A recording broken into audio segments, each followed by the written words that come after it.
Donc, révolution du numérique, ça veut dire qu'on va parler de la place de l'homme dans le processus de production et voir comment notamment les technologies du numérique, notamment dans ces dernières évolutions, amènent des ruptures par rapport au modèle dominant jusqu'alors. Et on va parler d'économie de la production, de la contribution, pardon. Donc nos invités nous inviteront à comprendre, à réfléchir les pratiques sociales nouvelles qui se déploient pour développer des logiciels libres ou pour mener des projets dans les Fab Labs et voir comment ces nouvelles pratiques sociales ouvrent des portes intéressantes. Donc je ne serai pas plus long, je passe tout de suite la parole à Laurent pour qu'il nous parle des Fab Labs. Bien, bonjour à tous et puis merci d'avoir fait le voyage pour être ici. Je vais essayer d'être très concret pour vous parler de quelque chose qui est assez rigolo, qui est en pleine explosion aujourd'hui dans le monde entier et pas uniquement en France. Alors qu'est-ce que c'est que les Fab Labs? Et on en entend beaucoup parler en ce moment. Si vous écoutez un petit peu la radio ou vous ouvrez votre télé, et souvent on va vous montrer des images et on va vous montrer une imprimante 3D et on va vous dire voilà, ça c'est un Fab Lab. Il y a des gens qui viennent faire des choses sur des imprimantes 3D dans un Fab Lab.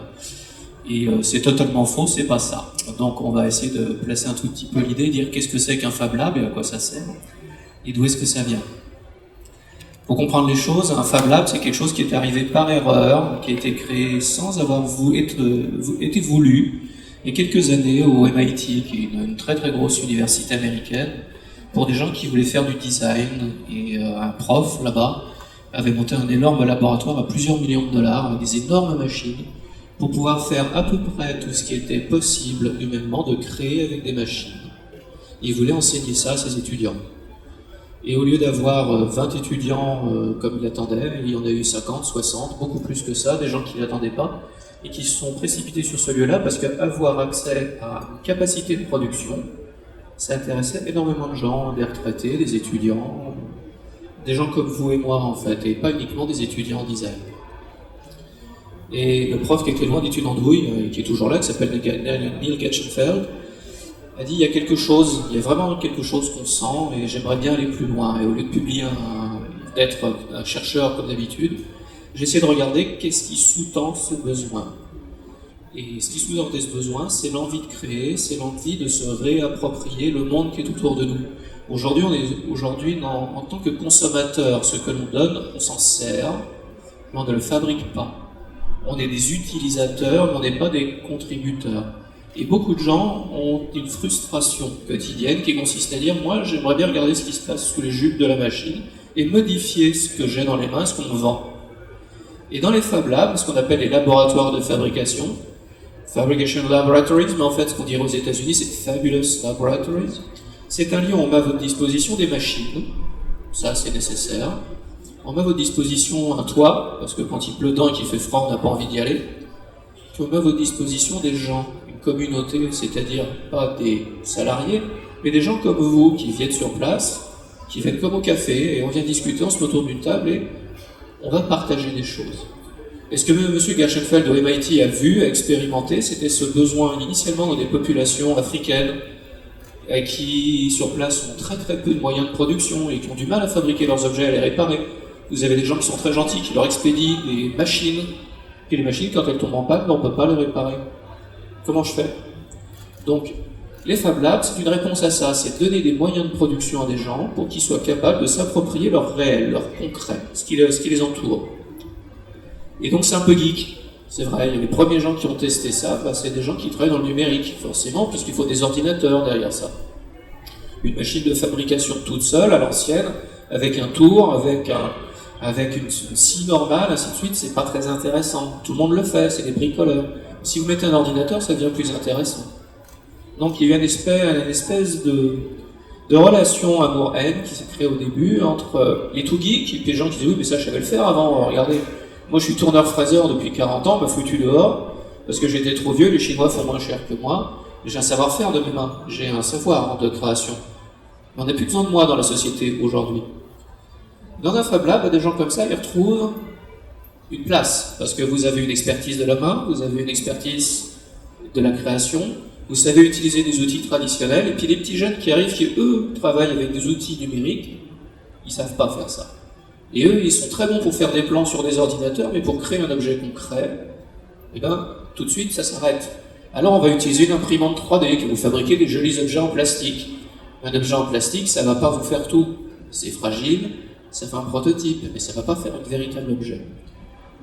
Donc dans un Fab Lab, on va vous mettre à disposition ces ordinateurs pour faire des plans. On va mettre à disposition des gens les plans des autres qui sont créés en fait dans un réseau mondial. Parce que ce qu'il faut comprendre, c'est que tous les Fab Labs dans le monde sont reliés entre eux. On se partage des plans et donc on travaille en mode ouvert, que ce soit open source, open hardware, dont on va parler par la suite. On réutilise le savoir des personnes du monde entier qui ont bien voulu jouer le jeu, de contribuer, de mettre à notre disposition des plans de ce qu'ils ont fait, de ce qui a marché, de ce qui n'a pas marché, parce que ça aussi, ça nous permet d'apprendre.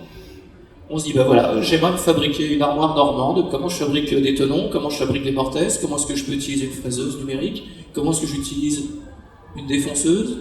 On essaye, on se trompe, ça marche pas, c'est pas grave, on réessaye, parce qu'on n'est pas là pour être jugé, et puis on partage avec les gens qui sont autour de nous dans le Fab Lab. Puis une fois qu'on a bien essayé, on va peut-être repartir avec notre armoire normande, qui sera peut-être un peu bancale, qui sera peut-être parfaite et très jolie. Et on n'aura pas travaillé tout seul dans un but personnel. En fait, on aura travaillé dans un réseau avec des gens qui nous ont amené leur savoir. En échange, nous aurons contribué en apportant notre expérience. On sera reparti avec quelque chose qui sera notre objet, pour lequel on aura une relation très particulière, parce que nous l'avons fabriqué. Et en plus, on aura appris des tas de choses. On aura appris à travailler le bois, ou le plastique, ou le fer, ou fabriquer des plans sur Internet, ou utiliser un logiciel de conception assisté par ordinateur, etc., etc. Donc en fait, c'est un lieu donnant-donnant. Je viens utiliser des savoirs, j'utilise des machines, et je redonne en échange ce que moi j'ai appris, ce que moi je contribue dans ce lieu. Et bien entendu, si je me débrouille bien, si je documente bien mon travail, quelqu'un ailleurs dans le monde pourra s'en resservir. Peut-être mon voisin, peut-être au Japon, peut-être en Afrique, mais en tout cas dans le réseau des Fab Labs et ailleurs, puisque le réseau des Fab Labs reste ouvert, même si vous n'en faites pas partie. Vous avez accès, vous, en tant qu'individu, à ces savoirs. Voilà. Donc en quelques mots, un Fab Lab, c'est ça. C'est un lieu contributif, c'est rarement payant, parfois ça peut l'être, ça peut être associatif, ça peut être dans le cadre d'une entreprise, ça peut être dans le cadre comme la part du Fab Lab qu'on a créé avec Emmanuel dans une université, ça peut être comme ce qu'on est en train de monter en Vendée dans le cadre d'une entreprise où les gens viennent, payent une entrée comme on va dans un club de fitness, et en échange vous avez des gens qui vous aident, mais en tout cas, ça reste ouvert, contributif. Vous avez des machines très simples, le clou, la vis, la ponceuse, la fraiseuse, jusqu'à l'imprimante 3D, la découpeuse laser, la fraiseuse numérique, les grandes machines industrielles. Ça dépend de la taille et des sous qui sont à disposition du Fab Lab. Et vous, en particulier, vous venez, ou vous êtes une entreprise, vous venez, et vous venez qu'un projet, vous venez le tester, l'essayer, le créer. Et vous repartez plus riche, intelligemment, et vous avez partagé votre savoir avec les gens. Donc c'est ça qu'il faut comprendre dans les Fab Labs, c'est un mouvement ouvert, simple, et que moi je qualifierais pas forcément de technique, donc il faut se méfier de ce qu'on va nous présenter dans les journaux ou à la télé en vous montrant des choses très technologiques.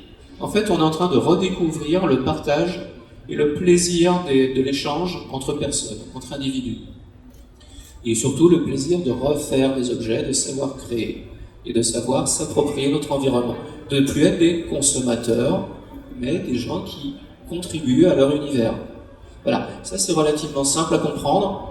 Et je pourrais vous en parler des heures et des heures et des heures. La seule manière, en fait, de comprendre ce que c'est tout simplement de le vivre. Et comme c'est un lieu, on vous demande rien, on vous vend rien, vous y venez juste par plaisir. Ce que je vous conseille, si ça vous intéresse un tantinet, et sans doute puisque vous êtes là, c'est de regarder auprès de vous quel est le Fab Lab le plus proche, ou le hackerspace, ou le makerspace, ou comme ce que les gens vont appeler ça. C'est de pousser la porte avec un grand sourire et dire voilà, je m'appelle un tel, j'ai telle envie. Est-ce que je peux venir faire réaliser ça chez vous? On va vous dire oui, installe-toi, qu'est-ce que tu as besoin d'apprendre? Qu'est-ce que tu peux apporter à notre communauté? Et puis en général, ça se passe très très très très bien. Voilà, c'est en quelques mots juste pour vous planter un décor. Je serai ravi par la suite, dans la suite du débat, à répondre à des questions si vous en avez, mais le terme Fab Lab, essentiellement, c'est ça. Et c'est pas ce que vous avez vu à la télé avec des imprimantes 3D qui fabriquent des petits objets en plastique très rigolos, mais c'est pas la finalité. Donc on ne va pas parler économie de la contribution sans vous proposer d'y participer et de contribuer, mais on va rester forcément dans un cadre assez contraint puisqu'on a un horaire à respecter et puis une thématique également qu'on veut suivre. Là, je vais ouvrir une fenêtre de 5 minutes pour vous permettre de faire part de vos retours d'expérience, de vos questions.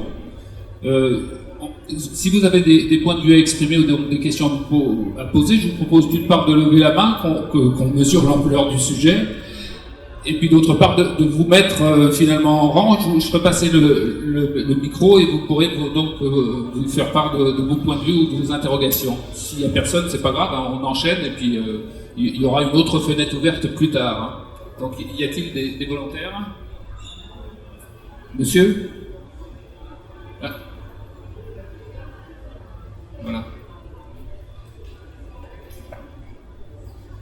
Attention aux caméras parce que... Comme ça, voilà, je sais pas. Bon, excusez ma question très novice. Donc moi j'ai vu de la publicité comme vous dites, donc j'avais téléphoné à un endroit, bon je dis pas lequel, et puis on me dit écoutez, vous pouvez venir, mais nous quand même, on est là pour avoir des activités rentables entre guillemets, pour nous permettre de nous autofinancer. Bon, j'ai pas pu y aller, mais voilà, ce qui me pose problème. Je veux dire, quand j'entre quelque part, je peux apporter ou ne rien apporter, mais j'apporte je consomme un service. Et vous, il faut bien que vous viviez avec ça. Donc je comprends pas. Excusez la question. Donc ça, c'est le côté économie des lieux. Alors, il y a plusieurs lieux, il y a plusieurs modèles. Par exemple, dans le FacLab à l'université, notre monnaie à nous, c'est le savoir. Parce qu'on a de la chance, on est hébergé dans une université. Donc nos charges sont relativement faibles et l'université prend en charge les 2-3 salaires des personnes qui sont là. Donc ce qu'on dit, c'est que tout le monde peut venir gratuitement, en termes monétaires, venir apprendre les matériaux, les machines, tout ce qui s'y trouve. Notre monnaie d'échange à nous, c'est le savoir que vous allez nous apporter en échange. Donc ça peut être pas nécessairement technologique, mais ça peut être parce que vous parlez une langue et que quelqu'un de la communauté a besoin d'écrire son CV dans cette langue. Ça peut être, vous êtes une très bonne couturière et on a besoin de savoir coudre quelque chose pour pouvoir faire des objets connectés. C'est bien de mettre des câbles partout, mais savoir faire la veste, ça peut être sympa. Donc des tas de connaissances que les gens ont et qui disent « oui, mais c'est normal en fait, je sais faire ça, c'est facile ». En fait non, il y a plein de gens qui n'ont pas ces connaissances-là. Donc nous, dans notre modèle à l'université, ça consiste à dire l'échange monétaire n'existe pas. Si vous avez besoin de matériaux, qu'il allait les payer, les amener, et nous ne vous demanderons jamais un euro. Dans d'autres endroits qui sont associatifs, eh bien, on va peut-être vous demander tout simplement de prendre votre participation à l'association pour faire vivre cette association. C'est normal, des gens vont payer un loyer, l'assurance, il faut quelque part donner quelque chose. Mais c'est en général des lieux qui ne sont pas là pour faire du fric sur les gens, ce sont des gens qui travaillent généralement à coût coûtant. C'est pas des vrais business models, c'est pas vraiment des entreprises. Alors, il y a certaines boîtes qui se lancent comme ça, mais en général, les personnes, les individus vont avoir des tarifs très bas, et plutôt on va demander à payer pour les entreprises qui, elles, vont venir travailler sur place pour faire de l'innovation, et ce sont elles, en fait, qui vont participer de la manière la plus rentable pour le lieu. Mais ce ne sont pas des lieux à finalité, comment dirais-je, mercantile. C'est ce que je vous disais, on n'y vend rien, on n'a rien à vous vendre. Donc on n'est pas là pour faire du bénéfice, juste vivre, c'est tout. Je pense que le Fab Lab, oui, le Fab Lab, c'est aussi répondre à ce qui est l'essence de l'homme, c'est-à-dire la création. Parce que ce qui distingue, je pense, ce qui distingue l'homme de l'animal, c'est qu'il peut créer, et Dieu sait ce qu'il en a fait d'ailleurs depuis qu'il est sur Terre. Bon, une chose qui m'interroge, enfin, je pense qu'on en discutera plus tard, mais je pense que c'est une révolution dans le mode de production qui s'annonce. Et le tout est de savoir dans quelle direction ce nouveau mode de production va nous emmener. Peut-être que ça va être l'intervention de Stiegler. Moi, persuadé que du pouvoir de ce nouveau mode de production, j'ai proposé à la municipalité de Saint-Louis, dont j'habite, de faire des ateliers, puisque l'idée de la municipalité, c'est d'avoir des maisons de quartier et des ateliers. Déjà, ils ont fait avec d'autres des productions différentes, mais pas dans le genre des Fab Labs. Donc, ce que je pensais, c'est qu'on pourrait faire dans ces maisons de quartier des ateliers qui seraient de production, de consommation et d'éducation populaire, puisqu'en fait, c'est aussi de l'éducation populaire partagée, si je puis dire. Bon, c'est tout. Merci. Donc, je vais passer la parole à Bernard Stiegler en lui posant une question qui va faire le lien. Est-ce que vous trouvez, Bernard, que dans ces pratiques sociales, ces nouvelles pratiques sociales qu'on voit se déployer dans les Fab Labs, il y a une filiation, un lien avec ce qu'on connaît dans le logiciel libre? Et pour vous, où est-ce que tout ça peut nous emmener? Alors, je crois que tout ça, merci pour cette question, c'est la bonne question, je crois. Tout ça, ça témoigne, comme vient de le dire monsieur d'ailleurs, de transformation du mode de production, et pas seulement de production d'ailleurs. Je dirais de ce qu'on appelait autrefois les rapports de production et les rapports sociaux. Une très profonde transformation qui est en cours. Laurent Ricard a eu raison de dire que les Fab Labs, c'est pas simplement les imprimantes 3D. En revanche, les imprimantes 3D déclenchent quelque chose. Et ils déclenchent quelque chose parce qu'elles permettent tout à coup de faire du prototypage à partir de technologies de conception qui communiquent très facilement sous forme de fichiers qu'on reproduit sans le moindre coût. Et à partir de là, ça permet d'inscrire une dynamique de, comme il a dit, open hardware, avec la fameuse carte Arduino, etc. Enfin bon, toute une logique qui vient du logiciel libre au départ, ou de l'open source, et qui permet de casser complètement, en réalité, les modèles qui viennent de la révolution industrielle de la fin du XVIIIe siècle jusqu'à pratiquement à la fin du XXe siècle. Ce qui se joue à travers ces technologies et qui sont toutes liées à la numérisation, qu'est-ce que c'est? C'est très important de le dire, c'est la technologie de la lumière. Ce sont des photons qui circulent sur des câbles en fibre optique, et un photon, ça ne pèse rien. C'est pas de l'immatériel, mais c'est un cas de matière très spécial. Moi, j'appelle ça de l'hypermatière. Donc, ça circule extrêmement vite, ça ne produit pas de chaleur, et ça se reproduit extrêmement facilement. Et donc, les coûts de reproduction tombent à zéro, ce qui est absolument nouveau dans l'histoire industrielle. C'est la première fois que ça existe. Et à partir de là, des transactions dans les deux sens deviennent possibles. C'est-à-dire que, autant, par exemple, François Josse parlait de la télévision tout à l'heure ici, je l'ai rencontré, là, il m'a dit ça. La télévision, c'est nécessairement un signal analogique. Je connais bien, j'ai dirigé l'INA pendant quelques années.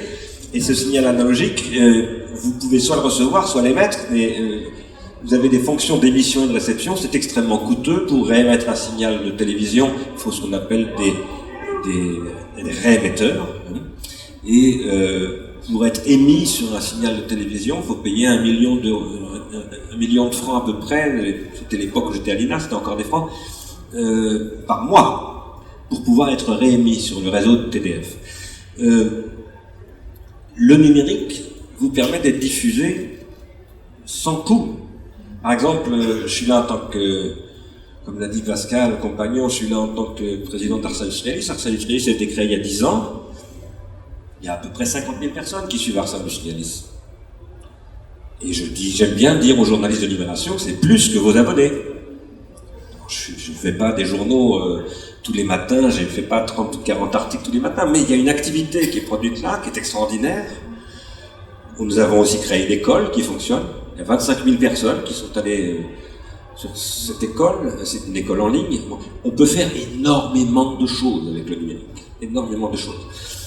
Tout ça a commencé, cette logique décrite par Laurent Ricard a commencé, comme il l'a dit, au MIT, mais pas simplement avec les Fab Labs, avec le logiciel libre. Le logiciel libre est apparu au début des années 80, Stallman était là hier, bon, c'est le pape du logiciel libre, il n'y a pas que lui. Hein. Tout cela a engagé un processus comme quelque chose qui est beaucoup plus connu de quasiment tout le monde aujourd'hui, Wikipédia, puisque presque tout le monde se sert de Wikipédia. Et Wikipédia, c'est un partenaire de l'institut que je dirige à Paris, dont vous parliez. Wikipédia, ça touche, je crois que c'est le 5e ou le 4e site mondial, donc c'est colossal, hein, une audience absolument colossale. Ça sert à tout le monde, tout le temps. Moi, je m'en suis encore servi ce matin, et je passe souvent 1 heure sur Wikipédia, à prendre des informations, à croiser des hypothèses, etc. Donc ça produit une valeur économique absolument considérable, parce que je fais ça, François Hollande le fait aussi, vous le faites aussi, François Hollande, je ne sais pas, parce que peut-être qu'il n'a pas encore compris ça. Mais, quoi qu'il en soit, cette démarche, c'est la même logique que les Fab Labs, c'est la même logique que l'open source, c'est une logique où chacun contribue, de toutes sortes de manières, y compris en apportant de l'argent. Quand on vous dit contribuer, il y a des coûts fixes, c'est une contribution. C'est pas un prix d'entrée, c'est une contribution. Les contributeurs peuvent apporter des idées, du matériel, des locaux, du fric, toutes sortes de choses, et puis un coup on apporte du fric, le lendemain on en prend, éventuellement aussi. Bon. Quoi qu'il en soit, tout ça, nous soutenons Ars Industrialis depuis 10 ans maintenant, que tout ça est en train de mettre en place une nouvelle économie qu'en effet nous appelons l'économie de la contribution. Et nous pensons que l'économie de la contribution est basée sur, non pas une opposition entre des producteurs d'un côté et des consommateurs de l'autre, mais une composition de compétences. Alors, cette composition de compétences, je voudrais retrouver ma feuille parce que j'avais pris quelques notes en écoutant Laurent, elle est en train de s'étendre en ce moment, très sensiblement, et il y a un moment où, comme l'a dit le monsieur de Saint-Denis, il faut bien avoir en tête, quand on parle de ces questions, que l'on est face à la croisée des chemins. Ce que je veux dire, c'est que, Ars Industrialis, nous disons, les techniques ne sont jamais unilatérales. Elles sont ambiguës, elles sont polysémiques. On peut les mettre au service, pour parler très directement, des intérêts de Bill Gates, par exemple, ou au service de vos intérêts à vous. Et ce ne sont pas les mêmes. Je ne veux pas dire forcément que Bill Gates est un ennemi de classe, ou ça ne se traduit pas forcément comme ça. Et ce que je veux dire, c'est que chacun a des positions dans la réalité, et que dans ces positions, il y a des intérêts qui ne convergent pas. En tout cas, à court terme, qui ne convergent pas. À très long terme, peut-être. C'est peut-être l'intérêt de Bill Gates, par exemple, que les 2 milliards, 3 milliards d'habitants nouveaux que nous attendons pour les 30 ou 40 ans qui viennent, on puisse quand même les nourrir. C'est peut-être l'intérêt de Bill Gates qu'il y a encore un petit peu d'oxygène dans l'atmosphère, qu'il y a encore un petit peu de quoi produire de l'électricité, etc. Donc, à très long terme, nous avons tous le même intérêt. À court terme, c'est pas du tout le cas. À moyen terme, ça se discute. Pourquoi est-ce que je parle de cela et pourquoi est-ce que je nomme Bill Gates? Bien parce que Bill Gates, le 13 mars dernier, devant l'Institut des entreprises américaines, un think tank de Washington, a fait une conférence qui a été très commentée aux États-Unis et qui a dit, écoutez, maintenant il faut avoir les yeux en face des trous avec ce qu'il appelle la software substitution, c'est-à-dire le remplacement de tous les employés par des logiciels et des robots. Et c'est ça que les imprimantes 3D aussi, parce que l'imprimante 3D c'est un petit robot. Avec cette logique, dans 20 ans, l'emploi va s'écrouler. Enfin, ça deviendra un cas exceptionnel d'avoir un emploi. Ça, c'était le 13 mars dernier. Le 19 juillet dernier, le journal Le Soir, en Belgique, a titré, d'après Oxford, dans 10 ans, la Belgique pourrait perdre, d'après Oxford et l'Institut Bruegel, dans 10 ans, la Belgique pourrait perdre 50% de ses emplois. Si vous croisez tout ce qui est en train... Moi, je fais de la prospective, hein, donc je fais de la veille, ce qu'on appelle de la veille technologique. J'observe les processus de transformation. Nous travaillons en réseau avec de nombreux chercheurs, de nombreuses entreprises, de nombreuses universités. Si vous croisez toutes les enquêtes qui se mènent en ce moment, vous pouvez être certain que M. Hollande ne redressera jamais la courbe du chômage, parce que le chômage va exploser. Ça ne fait que commencer, le chômage. Et en effet, selon toute vraisemblance, entre 10 et 20 ans, l'Europe va perdre à peu près 50% des emplois.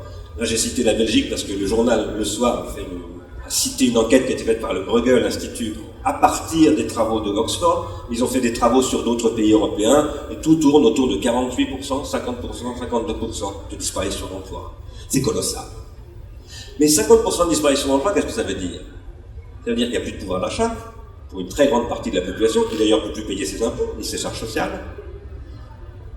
Et ça veut donc dire que le modèle qui est apparu au début du XXe siècle, mis en place par Henry Ford, théorisé par Joseph Schumpeter, et qui n'a fonctionné vraiment qu'à partir des années 1930, lorsque Keynes a dit tout ça suppose un welfare state, une formation des gens, une éducation, une protection sociale, et une redistribution suffisamment importante de gains de productivité pour que les gens puissent acheter des bagnoles Ford, pour que les gens puissent acheter des cigarettes, machin, et du Coca-Cola.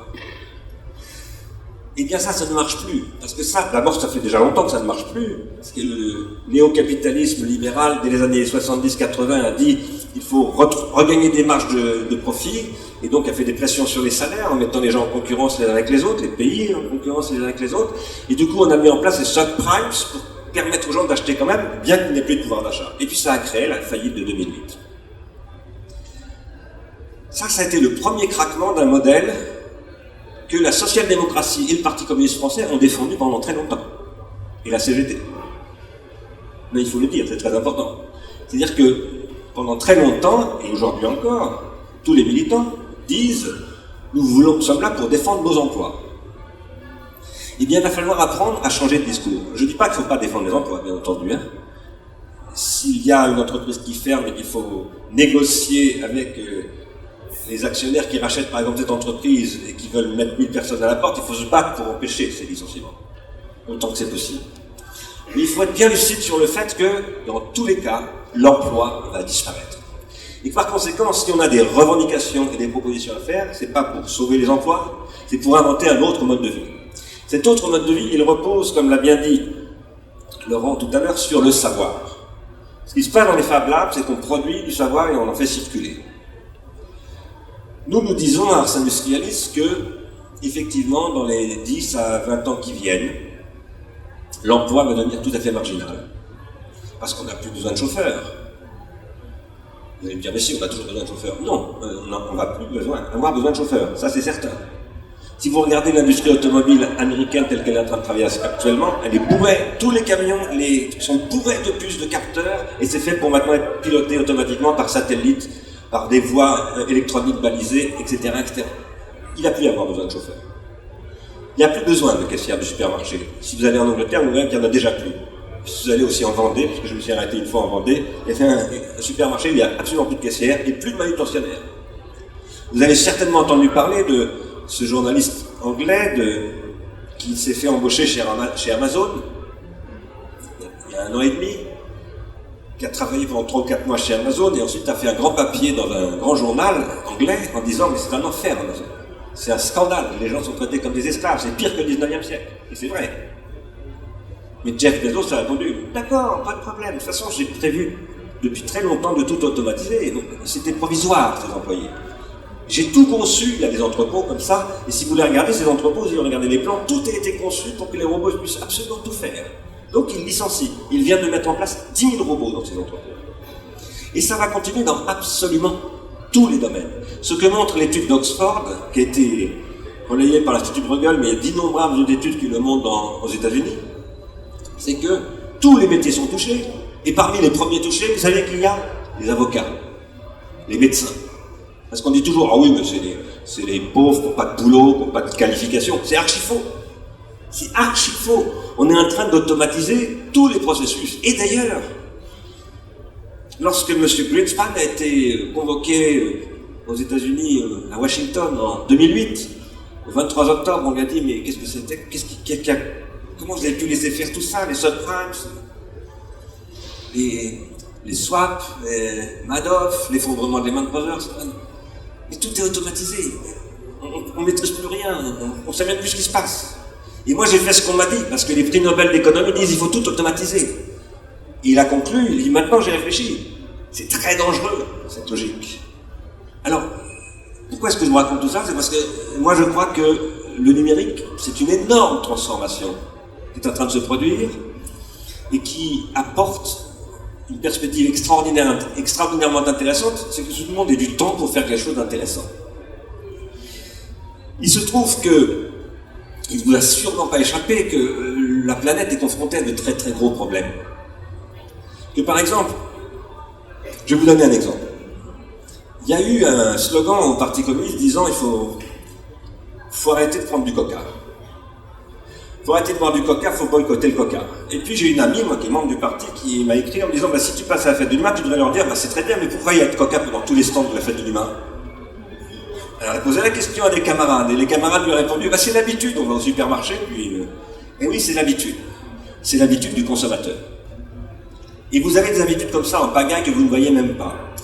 Parce qu'en tant que consommateur, vous êtes irresponsable. Un bon consommateur, c'est un irresponsable. Si on veut que la planète demain s'en sorte, il faut qu'elle devienne responsable. Les Fab Labs, c'est intéressant parce qu'on y développe de la responsabilité. Partage des responsabilités.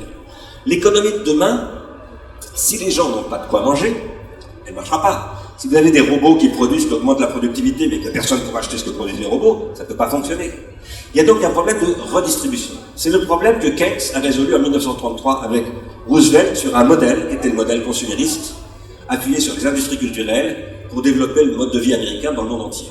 Il avait de très bons côtés. Il avait de très bons côtés, parce qu'il a effectivement apporté des machines à laver pour les mères de famille, comme la mienne par exemple, qui avait 5 enfants, et qui était absolument enchantée d'avoir une machine à laver. Et moi aussi, j'étais enchanté qu'elle ait le temps de s'occuper de moi, puisqu'elle n'avait plus besoin de faire la lessive pour 5 mômes, ça lui prenait 1 heure par jour. Donc, ça n'a pas été que négatif. Mais ça ne fonctionne plus de toute façon. Ça ne fonctionne plus, et il faut produire un autre modèle. Monsieur Gates, lorsqu'il a présenté ses problèmes devant l'Institut de l'entreprise américaine, a dit moi, je vous préviens qu'il y a un gros problème qui arrive, et donc il a dit je m'adresse aux États du monde entier, voilà, il a dit ça comme ça, les États du monde entier, pour leur recommander de baisser les charges sur les salaires, de supprimer les charges sur les salaires, de supprimer les taxes sur les entreprises, parce qu'il faut maintenant que les employés soient très très concurrentiels avec les robots. C'est-à-dire que la réponse de Bill Gates, c'est de dire on va encore diminuer le pouvoir d'achat, on va encore aggraver le problème pour lequel on a produit les subprimes. Et ça, c'est ce qui va, vous pouvez en être sûr, dans les semaines qui viennent, c'est ce qui va être répété partout, par tous les responsables, experts de l'économie planétaire. Parce que ces personnes-là n'envisagent absolument pas un changement fondamental de système. La seule issue pour que ce système fonctionne, et il peut très bien fonctionner, il peut beaucoup mieux fonctionner que le système actuel, c'est de changer profondément ce système. Quand je vous dis ça, ce que je ne suis pas en train de dire, c'est de renverser le capitalisme et tout ça, c'est pas le problème. C'est un problème important, celui-là, mais c'est pas ça dont je vous parle. Ce dont je vous parle, c'est du fait que, dans tous les cas, comme Roosevelt et Keynes, à un moment donné, ont dit il faut solvabiliser l'emploi, parce que sinon on ne peut pas vendre des bagnoles, il va falloir solvabiliser les gens qui n'ont plus d'emploi, puisqu'il n'y a plus d'emploi. C'est fini. C'est quelque chose qui va disparaître inéluctablement. Et il faut les solvabiliser en leur donnant de l'argent, et il faut faire que avec l'argent qu'on leur donne, ils fassent des choses intéressantes pour eux, valorisables pour les autres. C'est pour ça que nous défendons Ars Industries depuis déjà pas mal de temps, depuis 3 ou 4 ans, l'idée que dans l'économie contributive, il faut distribuer un revenu contributif, qui est un revenu qui est alloué de droit à tout individu qui vient au monde. C'est pas ce qu'on appelle le revenu minimum d'existence. C'est autre chose, le revenu minimum d'existence, et il peut y avoir un revenu minimum d'existence et le revenu contributif. Le revenu contributif, c'est un modèle, c'est un revenu qui fonctionne sur le modèle des intermittents du spectacle. Si vous voulez, de la même manière que le logiciel libre est un peu le modèle de l'économie de contribution, les intermittents du spectacle sont le modèle d'une économie de contribution, en termes de relations de travail. On nous dit souvent, il n'y a plus de travail, c'est la fin du travail. Jeremy Rifkin a écrit ce livre qui s'appelle La fin du travail, préfacé par Michel Rocard. Et Madame Aubry a dit, tirons-en les conséquences, il faut réduire le temps de travail. Aujourd'hui, les Verts, j'étais chez les Verts il y a 1 semaine ou 2, dans leur université d'été, Moi, quand j'ai commencé à leur parler de ça, ils m'ont dit, mais nous, ça fait des années qu'on se bat pour la réduction du temps de travail. Alors moi, j'ai répondu, premièrement, ce de quoi vous vous battez, c'est pas la réduction du temps de travail, c'est la réduction du temps de l'emploi. Et le travail et l'emploi, c'est pas du tout la même chose. Être employé, c'est pas forcément travailler. Et deuxièmement, il faut surtout pas se battre pour la réduction du temps de l'emploi. Il faut se battre pour la suppression de l'emploi, c'est-à-dire du chômage. Je veux dire par là qu'il faut se battre pour une autre redistribution des gains de productivité qui est basée sur un investissement contributif dans les individus auxquels on donne une allocation de ressources contributives, de droits. Quand ils sont jeunes, d'abord, ils ont un droit à aller à l'école, garanti. À partir du moment où ils ne vont plus à l'école, ils commencent à sortir de l'école, ils ont un droit de tester leur capacité, la capacité qu'ils ont à valoriser leur savoir scolaire sur des projets pendant un certain temps. Et puis au bout de ce temps-là, leurs droits finissent par s'épuiser s'ils ne s'investissent pas dans des projets sociaux. Quand je dis dans des projets sociaux, ça peut être des entreprises, ça peut être des associations, ça peut être la vie de quartier, ça peut être toutes sortes de choses. Et ce que je veux dire en disant cela, c'est qu'il faut instaurer un régime un peu comparable à celui donc des intermittents qui, comme vous le savez, je parle du régime des intermittents avant que Manuel Valls l'ait mis en l'air. Je parle du régime des intermittents où un intermittent a droit à avoir une allocation de ressources, je dirais pas de chômage, pendant plusieurs mois, si chaque année il produit 250-300 heures de production, c'est-à-dire qu'il est capable à un moment donné de participer, de contribuer à une production d'un spectacle, un film ou autre chose. Nous pensons que ça peut se généraliser et que ça peut, à condition de repenser très en profondeur la fiscalité, le droit du travail évidemment, l'éducation, les rapports entre les gens, le rôle du numérique dans la société, la politique industrielle, ça peut constituer une réponse, non seulement ça peut, mais à notre avis c'est la seule réponse possible aux effets qui vont être engendrés par l'automatisation. Nous ne pensons pas que ce genre de réponse puisse... Par exemple, nous n'avons jamais eu l'idée de faire circuler un texte, une motion, un manifeste ou une pétition où on dirait à François Hollande ou à Manuel Valls « Nous exigeons un revenu contributif ». Parce que ça serait ridicule. Ce que je vous décris là, c'est une tendance qui est en train de commencer à se développer et qui va probablement mettre une vingtaine d'années à se développer totalement. Ça veut dire que nous sommes encore dans une économie qui est celle du XXe siècle et que nous allons vers une autre économie qui sera caractéristique du XXIe siècle. Il y a donc une phase de transition avec ce qu'on appelle un effet de biseau. Il y a aujourd'hui en France beaucoup de gens qui sont au chômage, bien plus que le chiffre officiel, et il y en a en particulier des jeunes. Et il y aura de plus en plus de jeunes au chômage. Vous savez qu'en Espagne, il y a 46% de jeunes qui ne travaillent pas, officiellement. Donc ça doit être un peu encore au-dessus. Et c'est ce qui attend la France. Ça, c'est ce qui, outre que ça fait le lit du Front National, et que la jeunesse, maintenant, vote pas mal Front National, notamment pour cette raison-là, c'est le chantier qu'il faut attaquer. Comment ouvrir un projet de politique contributive de la jeunesse en utilisant ces logiques et en mettant en place, par des expérimentations, sur des territoires qui sont candidats, qui sont intéressés à tester des choses. Par exemple, une autre manière de distribuer les allocations de ressources qu'on appelle les minima sociaux, les budgets sociaux qui sont distribués, qui sont gérés par les départements. Comment en faire, non pas des budgets sociaux, mais des budgets d'investissement collectif. Des budgets où on permet aux gens de s'investir, de se cultiver, de développer à travers les ateliers dont parlait monsieur, par exemple. Et en mettant, peut-être en mobilisant l'université Paris 8, puisque c'est à Saint-Denis, l'école des hautes études et beaucoup d'autres. Comment est-ce qu'on fait pour créer une intelligence collective locale qui utilise toutes ces logiques, et comment est-ce qu'à partir de là, on crée une nouvelle économie, y compris une économie capitaliste. Le problème, c'est pas, aujourd'hui, fondamentalement, de savoir si on sort ou si on sort pas du capitalisme. Le capitalisme, il est en train de sortir de lui-même tout seul, c'est-à-dire il est en train de s'autodétruire, il est en train de pourrir sur pied. Le problème, c'est qu'il nous fait pourrir avec lui. La question n'est pas tellement de détruire le capitalisme, la question est de produire un nouveau modèle industriel. Et pour ça, il ne faut pas attendre que ces grandes entreprises proposent des modèles. Il faut le faire tout de suite. C'est extrêmement urgent. Vous devriez demander à la direction du Parti communiste, aux élus verts, si vous envoyez, de dire allez au boulot, mettons-nous à travailler, faisons des propositions, inventons des choses, parce qu'on voit bien que le corps classique est absolument incapable de cela. Et en fait, il est tétanisé par l'avènement d'une nouveauté qui change extrêmement vite d'ailleurs, et où il faut mobiliser beaucoup d'énergie. Mais là, il y a beaucoup de choses à faire. Il y a une plateforme de propositions à mettre en place pour pouvoir faire de l'expérimentation sur des territoires et progressivement inventer de nouveaux systèmes d'éducation, de nouveaux systèmes de droit social, de nouveaux systèmes économiques, etc., pour affronter tout cela.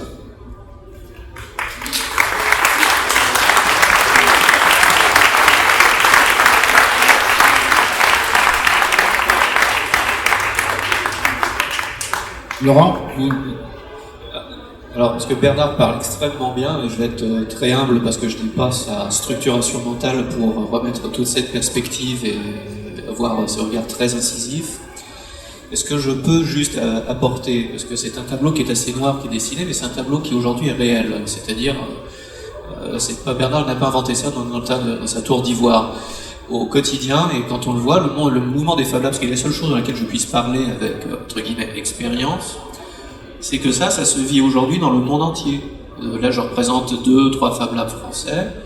Quand vous discutez avec des gens à Barcelone, en Asie, au Brésil, aux États-Unis, en Afrique, tout le monde a le même discours. Tout le monde dit ça, et tout le monde vit ce problème.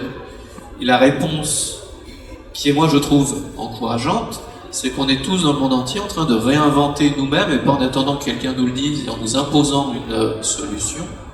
Les gens, nous, c'est-à-dire la société civile, est en train justement de chercher des solutions de ce type-là.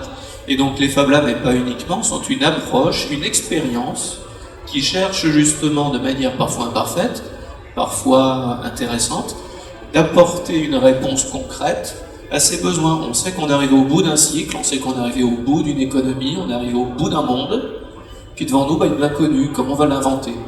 Et donc des tas de gens comme vous et moi se prennent par la main en disant je vais essayer, puis je vais bien voir ce que ça va donner.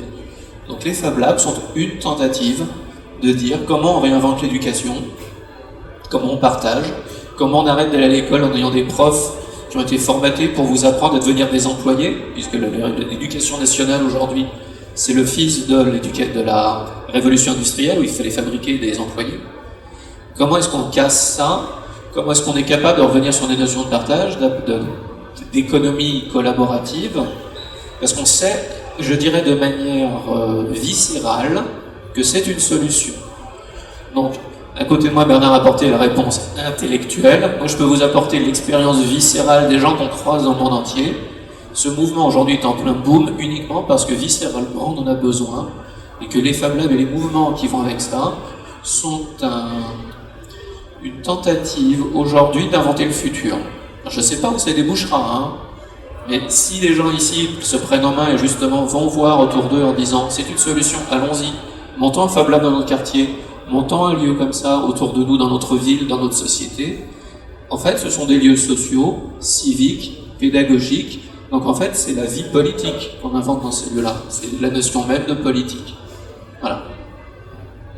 Ouais. Donc c'était exactement la question que j'avais posée. Levez les doigts et déplacez-vous, qu'on voit un petit peu, de manière à ce que... Donc il y a 3 personnes, 4. Venez vous mettre en rang, excusez-moi de vous proposer ça, mais ça vous permettra de maîtriser un petit peu le déroulement du débat. Donc je vous invite à être, je ne vais pas dire court, parce que je ne vais pas vous limiter dans l'exposé de vos idées, mais on a un timing à respecter, donc on reste dans une fenêtre d'un quart d'heure, ça serait parfait, un quart d'heure, 20 minutes, ça serait parfait, voilà, globalement. Donc je vous en prie, allez-y. Alors déjà, j'ai 2 questions très rapides. Une, pour savoir si, je pense que vous connaissez, mais avoir votre avis sur ce que propose Bernard Friot et le réseau Salariat sur le salaire à vie, justement. Première question. Et puis deuxièmement, j'avoue que, moi je travaille dans une très grande entreprise, très très grosse, multinationale.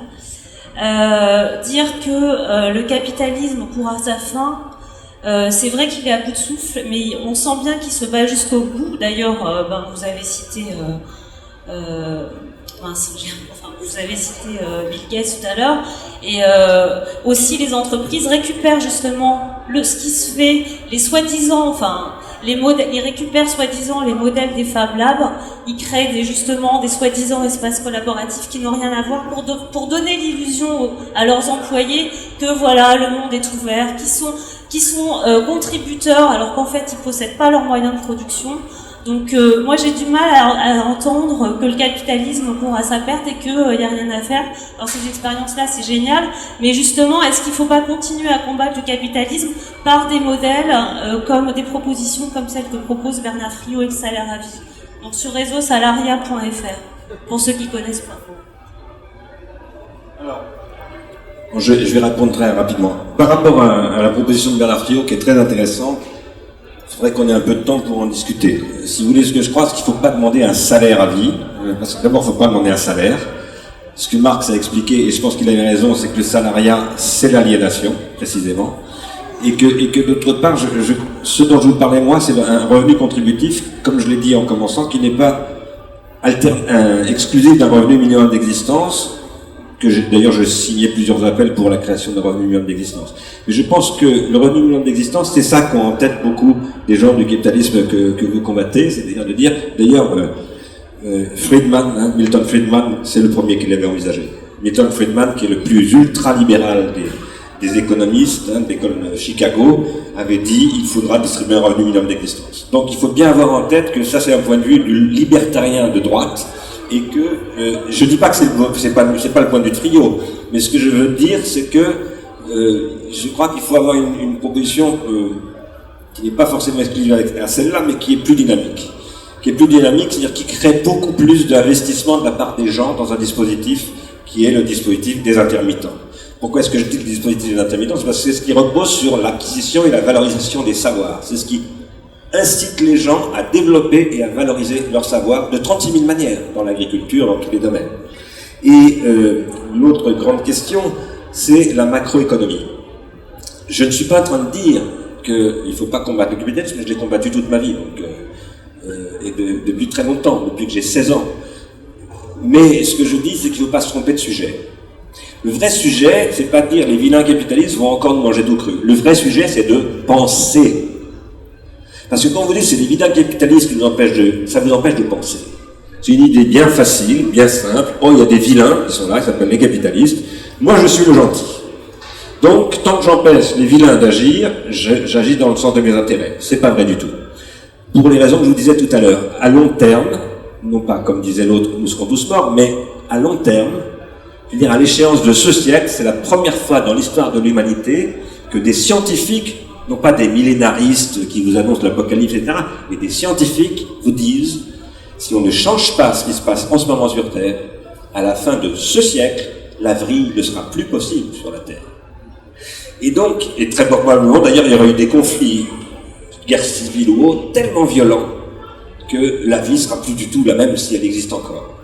Ça, c'est une donnée fondamentale. Alors que Bill Gates considère qu'il est éternel, oui, mais vous ne devez pas croire ça. C'est faux.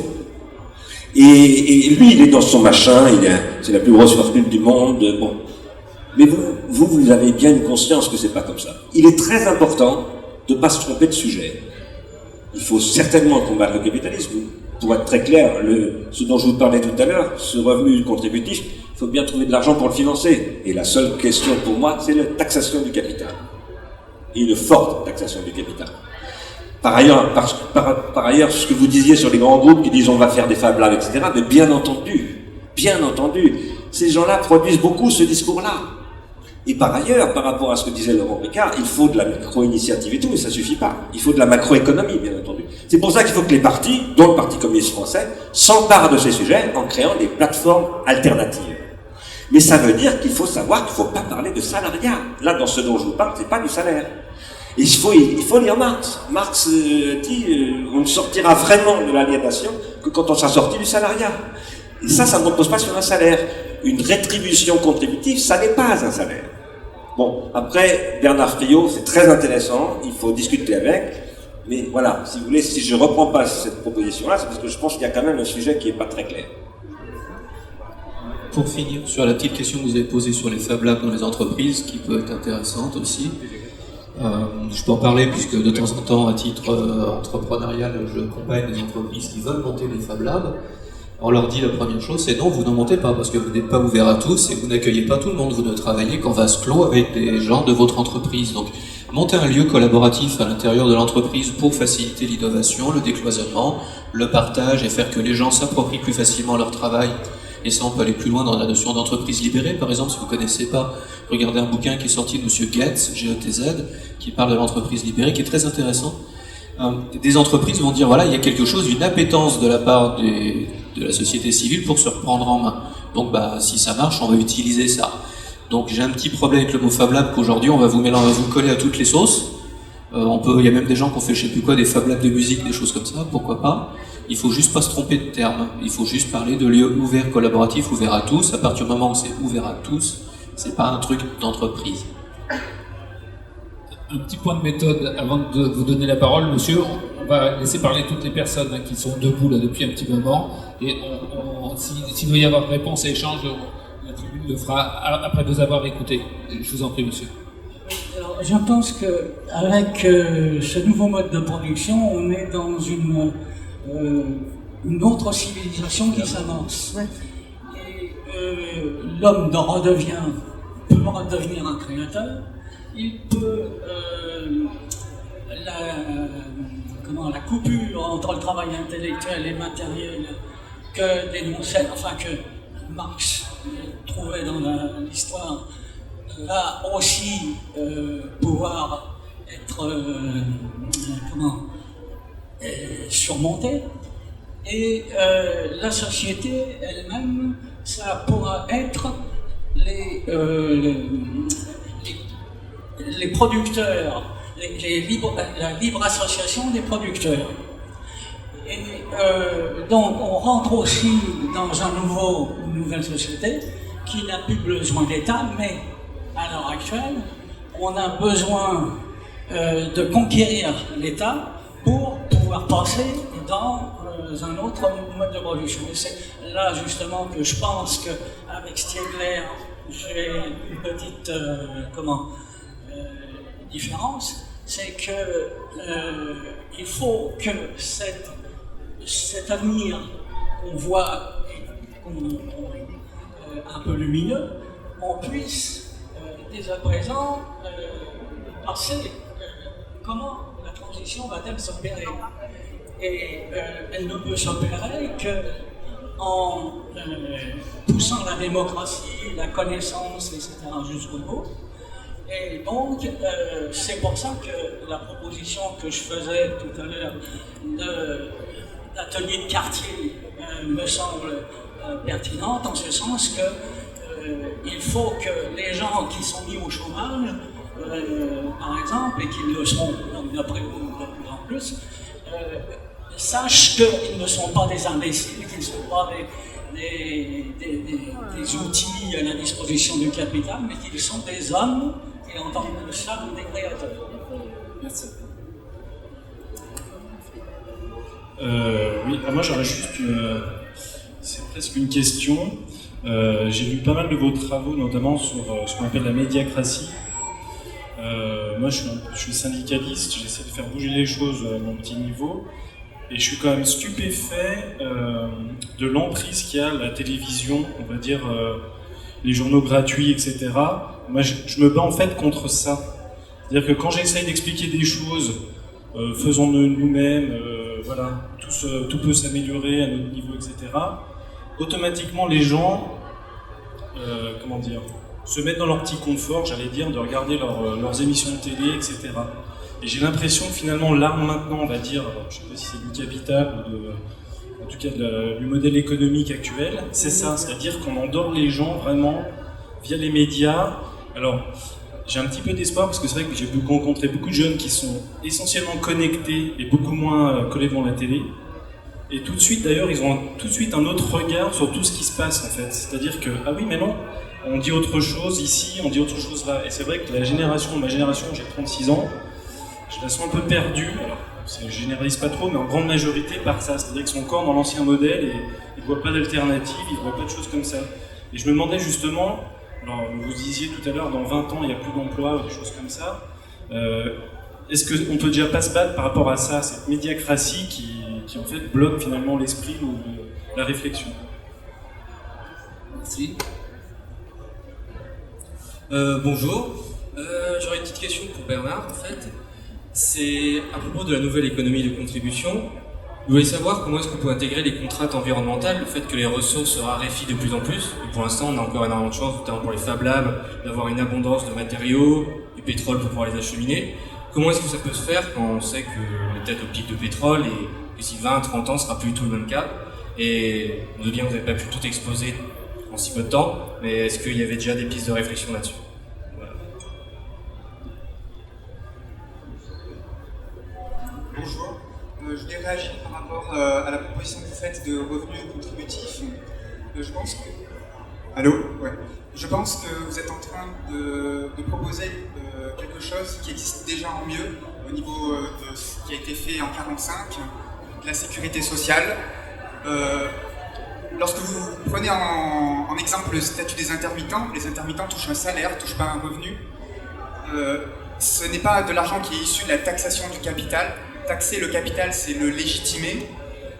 C'est l'impôt légitime ce qu'il ponctionne. Donc ça, c'est la première action que je voulais avoir. Et je pense que vous devriez lire Friot, parce que le terme salariat n'a pas la même signification dans les mots de Marx, qui n'a pas connu la sécurité sociale, qui n'a pas connu la subversion du salariat qui est intervenue en 1945.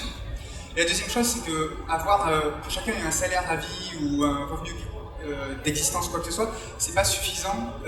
Il faut aussi la copropriété d'usage des moyens de production des collectifs de travail, c'est-à-dire que la démocratie ne s'arrête pas à notre lieu de travail.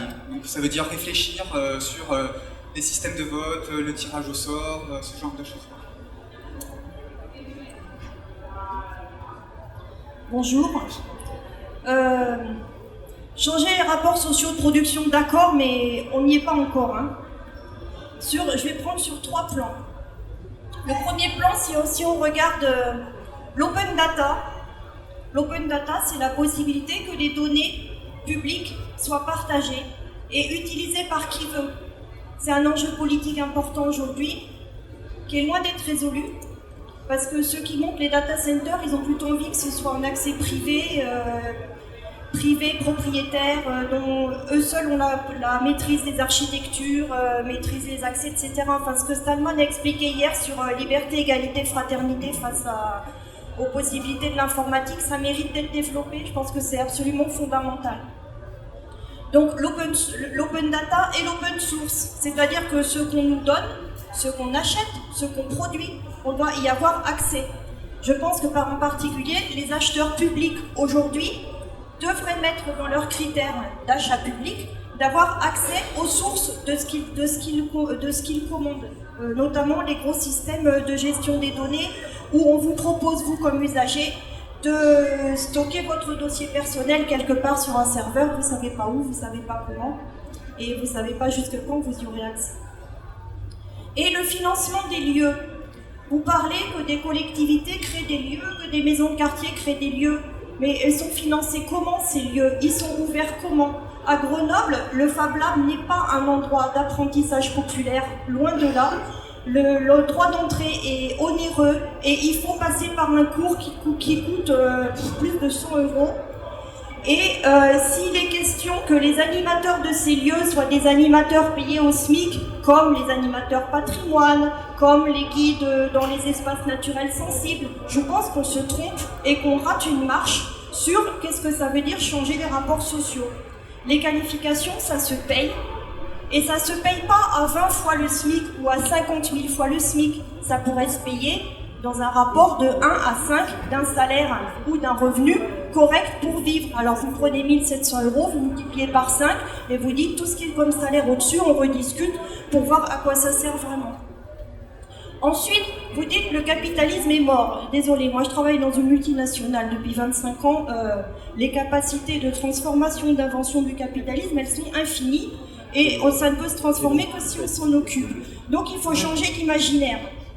Changer d'imaginaire, ça veut dire que, oui, que ce soit revenu contributif ou dépasser le salariat, il y a une piste à chercher de ce côté-là, à une condition, c'est que toute activité socialement utile soit reconnue comme telle. Et que le travail gratuit, que ce soit ici, que ce soit dans nos maisons, que ce soit dans nos maisons de retraite, que ce soit le travail fait par les femmes ou que ce soit à l'autre bout du monde, que ce soit reconnu comme un travail utile et dont on doit pouvoir vivre avec la complexité du travail reconnue.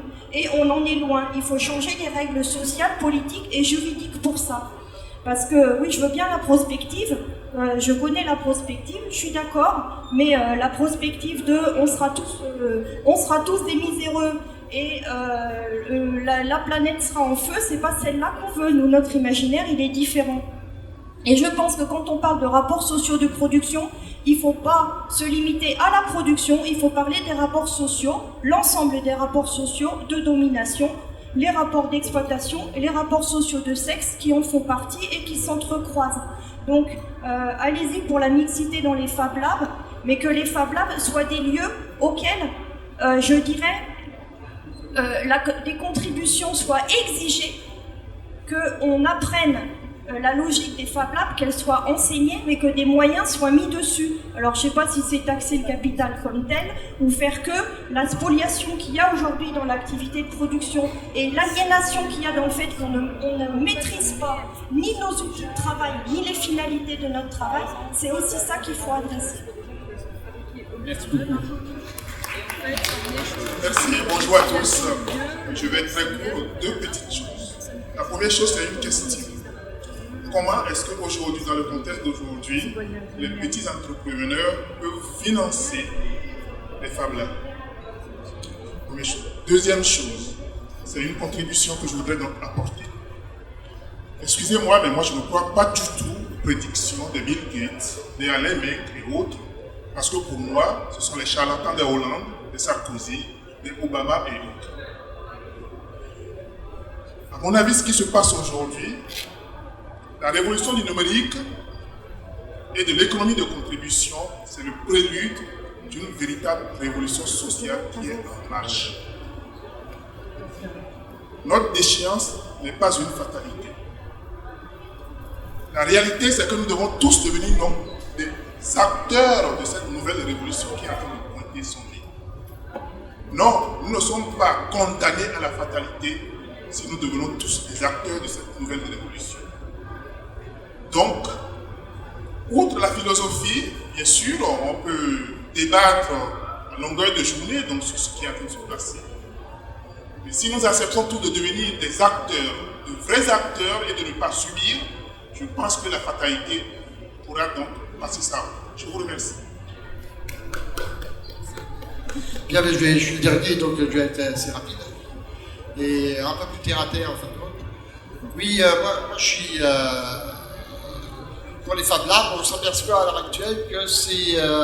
enfin moi, j'habite dans pleine commune, effectivement, ce sont des gens d'un certain âge qui ont dû être gavés, qui se sont gavés à un moment donné, qui se mettent à expérimenter des choses. Moi, il y a une régie de quartier, là, pas loin, qui répare des vélos, des trucs comme ça. Enfin, il y en a même qui, à partir de là, inventent des... Bon, donc c'est dans cet esprit, et c'est ouvert à tout le monde.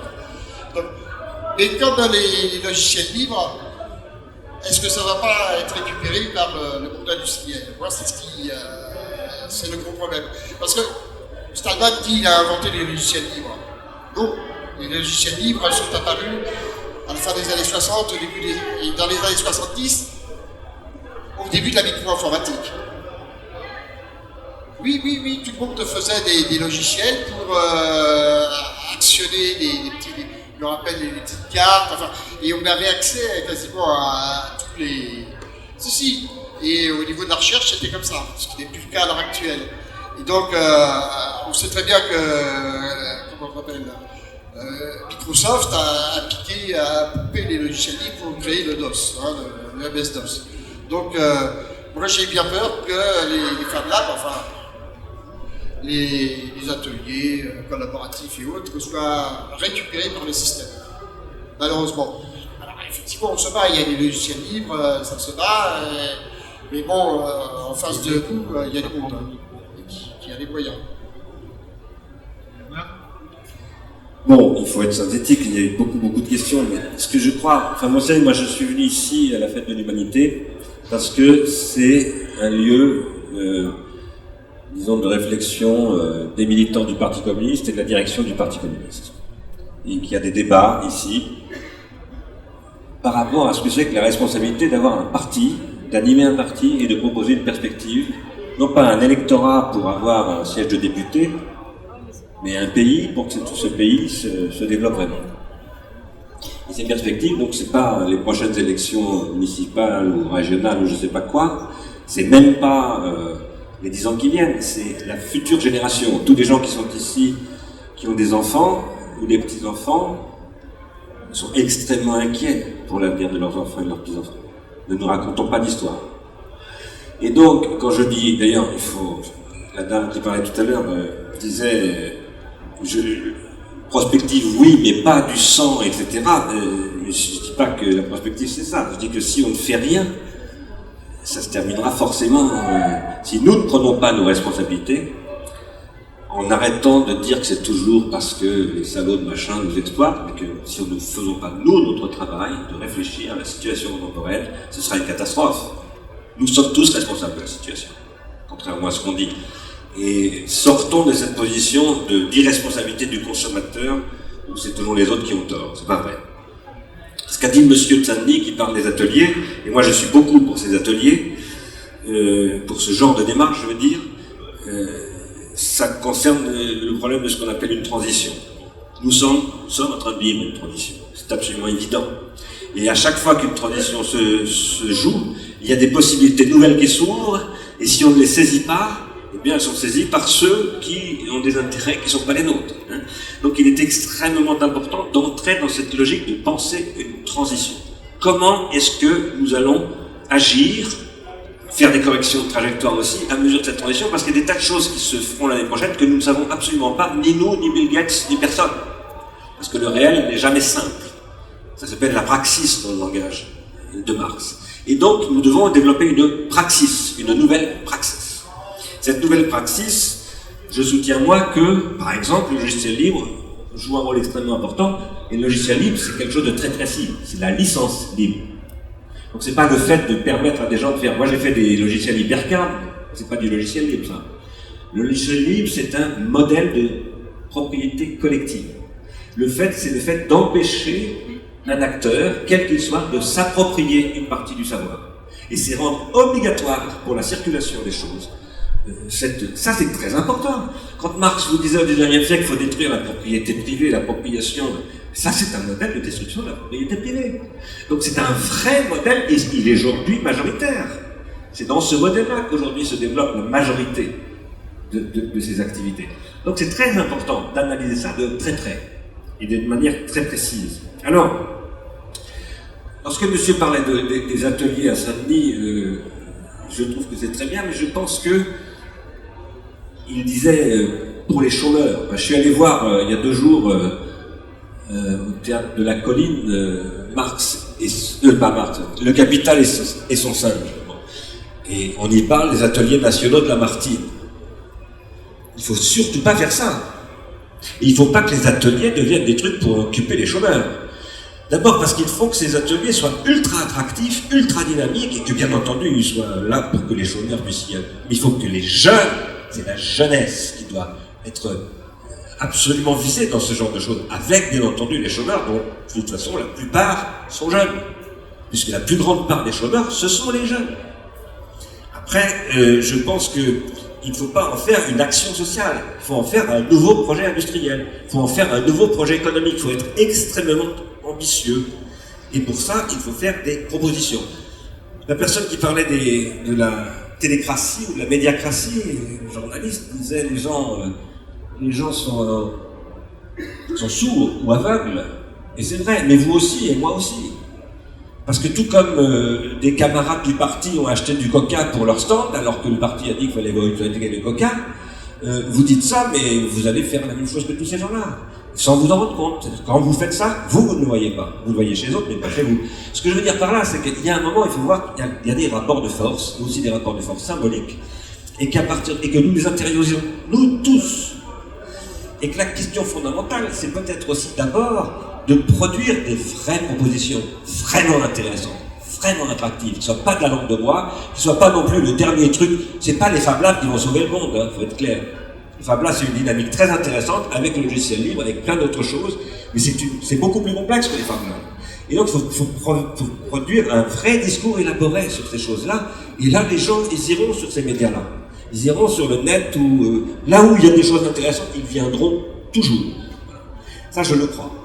Et donc, il ne faut pas non plus dire c'est à cause des médias, comme disait Georges Marchais, ou comme dit François Le Pen, ou comme nous disons tous aujourd'hui. Et moi-même, j'ai écrit un truc contre la télécratie, donc je le dis aussi.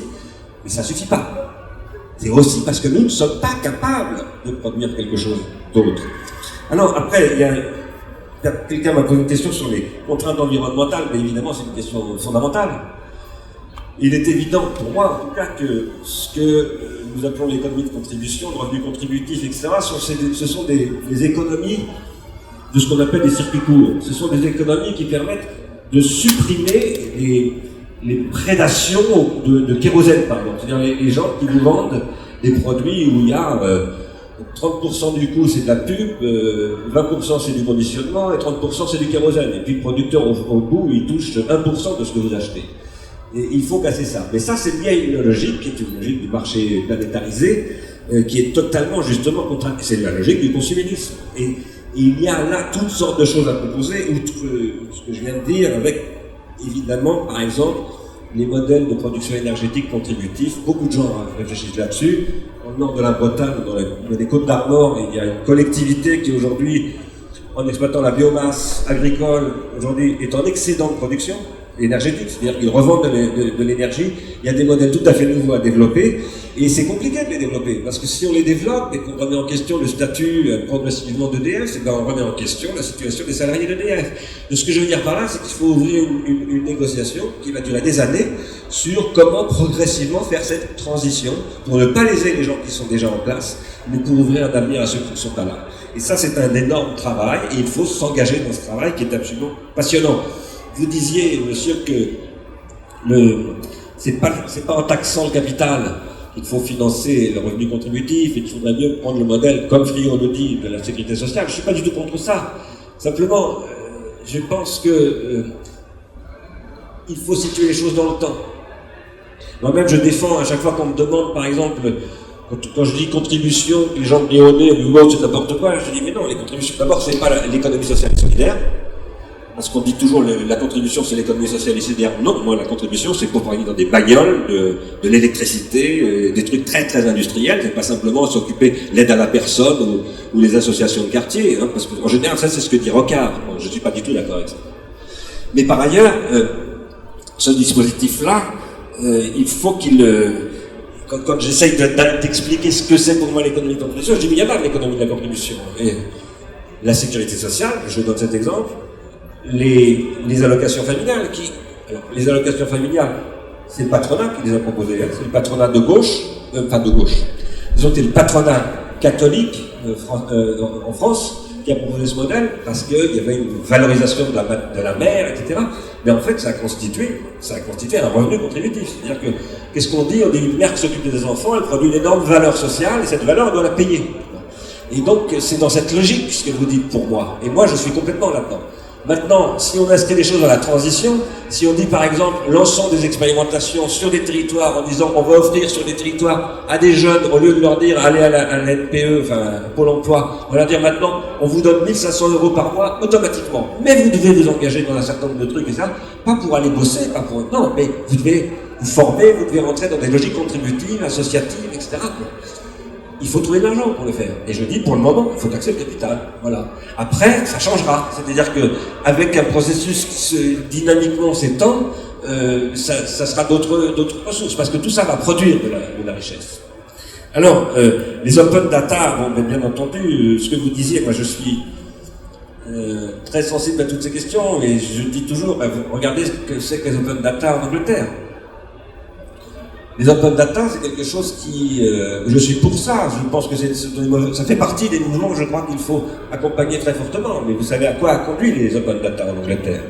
Ça a conduit à ce que des entreprises anglaises s'approprient ces données, disent devant les tribunaux de commerce, mais nous avons produit une valeur avec, donc maintenant elles nous appartiennent, vous n'avez plus accès. Et donc, il faut que l'État anglais aujourd'hui paye ces entreprises pour accéder aux données que lui-même il a produites. Et donc, il faut faire extrêmement attention parce que toutes ces logiques que je connais bien, parce que je travaille beaucoup sur ces domaines, il y a des prédateurs qui sont dessus et qui vont extrêmement vite à s'en emparer. Il faut faire un travail de fond. Il ne faut pas aller blablater de temps en temps à la fête de l'humain. Il faut vraiment s'y mettre à temps plein sur ces questions. Il faut se mettre à travailler pour créer de vrais nouveaux modèles solvables, crédibles et ouvrir du débat parce que moi, il y a 95% de ce qui se passera dans l'année même qui vient, que j'ignore. Et donc, et vous êtes comme moi. Et donc, voilà. Mais il faut être capable de définir, d'identifier des grands processus de transformation et de se mobiliser sur ces questions-là. Si on veut éviter la catastrophe qui va surgir en France de l'incurie de la gauche quand même, hein, c'est quand même ça le sujet aujourd'hui, eh bien il faut se réveiller.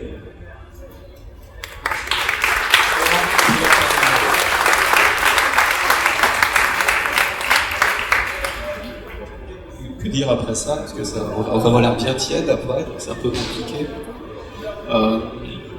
Donc, très humblement, donc, on ne cherche pas à répondre dans les Fab Labs à sauver le monde, c'est clair. Les gens qui viennent nous voir ont juste envie d'essayer quelque chose de différent. Donc ce qu'on essaie de faire, c'est de fournir des lieux où les gens vont pouvoir essayer d'inventer le futur. Et ça se présente de plein de manières différentes. On parlait justement de circuits courts. Beaucoup de personnes viennent travailler dans des Fab Labs en disant comment est-ce que je peux faire pour avoir des matériaux que je peux trouver pas très loin de chez moi, ne pas importer de l'autre bout du monde, qu'est-ce qui va se passer lorsque je vais voir travailler avec du bois local, ne pas acheter du plastique qui a été transformé à l'autre bout, etc., etc. Donc il y a des logiques économiques qui sont en train de se mettre en place.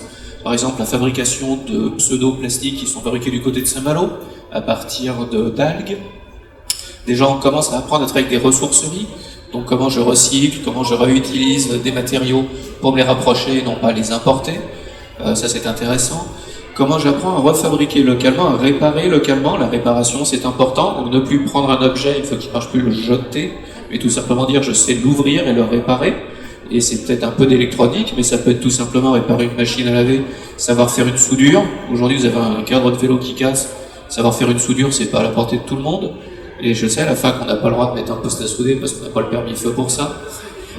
Ça pose aussi des tas de questions de pérennité. Des lieux comme ça, c'est sympa, mais comment je vais tout simplement les financer?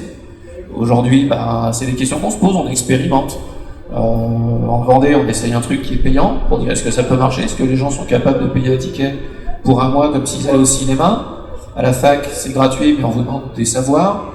On va dans la forge des possibles, on dit c'est associatif, vous vous inscrivez dans le cadre d'une association, qu'est-ce qui marche? On expérimente, on ne sait pas ce qui va en sortir. Et tout ça, c'est de dire, c'est ouvert et c'est ouvert à vous pour que vous puissiez venir dire est-ce que ça va marcher? Qu'est-ce que je peux faire? Comment je peux contribuer pour avancer? Et nous, on est très honnêtement, on n'est pas là pour donner une réponse en disant voilà comment ça va marcher. On ne sait pas. Mais tout ce qu'on sait, c'est qu'il faut le faire. Donc, pour ma petite chapelle, si vous avez l'occasion de venir voir, de venir tester, regardez sur Internet. La force, elle est là. Internet vous permet de partager ces informations, d'échanger, comme disait Bernard, à la vitesse de la lumière, les savoirs. Essayez de découvrir un Fab Lab auprès de vous, ou un hackerspace, un lieu. Venez les goûter, regardez si ça vous intéresse, essayez d'inventer le futur, voir si ça vous tente de savoir vous-même réparer, créer, documenter, partager, inventer peut-être votre boulot. Il y a un truc qui est rigolo dans les Fab Labs, c'est que certaines personnes nous disent vous êtes des ultra-communistes, parce que vous dites aux gens l'outil de production est à vous. Puis il y a des gens qui me disent mais en fait vous êtes des ultra-libéraux, parce que vous dites à tout le monde crée ton boulot, t'as tout ce qu'il faut maintenant, crée ton job, crée ta richesse. Puis nous on n'est ni dans l'un ni dans l'autre, on est perpendiculaire à ça, on dit venez créer dans un lieu votre richesse, votre job, venez vous trouver votre place dans la société, venez la fabriquer. Puis il y a des outils de production qui sont pour ça, servez-vous-en. C'est juste là, quoi. Donc il n'y a qu'à se baisser, venez le faire. Donc, venez, c'est tout, puis on verra bien.